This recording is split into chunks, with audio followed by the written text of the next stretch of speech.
Have you ever noticed that the harder you try to fall asleep, the more wide awake you feel?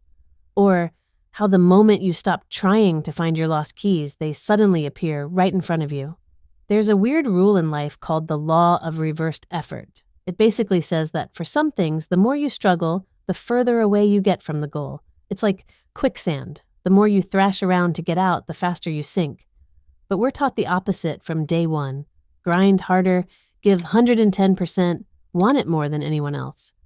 What if the secret to actually getting what you want isn't about pushing harder, but about a specific kind of letting go? Think about the last time you tried to type your password while someone was watching over your shoulder. Suddenly, a string of characters you've typed 10,000 times feels like a foreign language. Your fingers freeze, you fumble.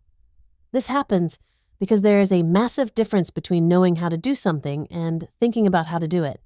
When you're a pro at a task, whether it's typing, shooting a basketball, or giving a speech, your body has built up a physical memory of the movement. It's fluid. But the second you start trying to be perfect, your brain tries to manually take control of those movements. When you're in the zone, you aren't trying to perform, you are simply allowing the performance to happen. So, why do we ruin our own flow? Usually, it's because we care too much about the result. Imagine I put a wide wooden plank on the floor and asked you to walk across it. Easy, right? You wouldn't even think about it. You aren't trying to balance. You just walk. Now, imagine I take that same plank and suspend it between two skyscrapers. Suddenly, your heart is racing. You're trying with every ounce of your soul to stay balanced. And because you're trying so hard, your muscles get stiff, your movements get jerky, and you're way more likely to fall. The plank didn't change. You changed. You made the stakes too high. Effortless achievement happens when you learn to lower the plank in your mind. It's the trick of convincing yourself that the big presentation or the huge game doesn't actually matter that much. When you stop worrying about the what if, you give yourself permission to just be good at what you do. There's a common myth that more effort always equals more results. We think if 1 hour of work is good, 10 hours of grinding must be 10 times better.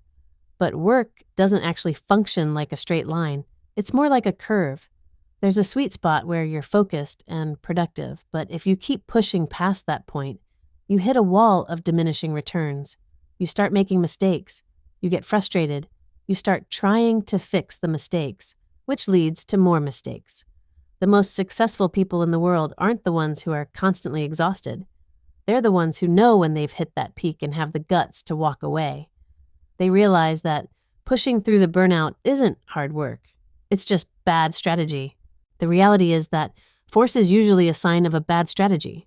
We think that if we aren't struggling, we aren't progressing, but high-level achievement is actually about the lack of resistance. It's about finding the one move that makes every other move unnecessary. If you have to manhandle a result into existence, the system is likely broken. The most effective work doesn't feel like a grind. It feels like an inevitability. So the next time you're stuck, ask yourself, are you actually solving the problem, or are you just addicted to the effort? Because at a certain point, the harder you try, the more you're just getting in your own way.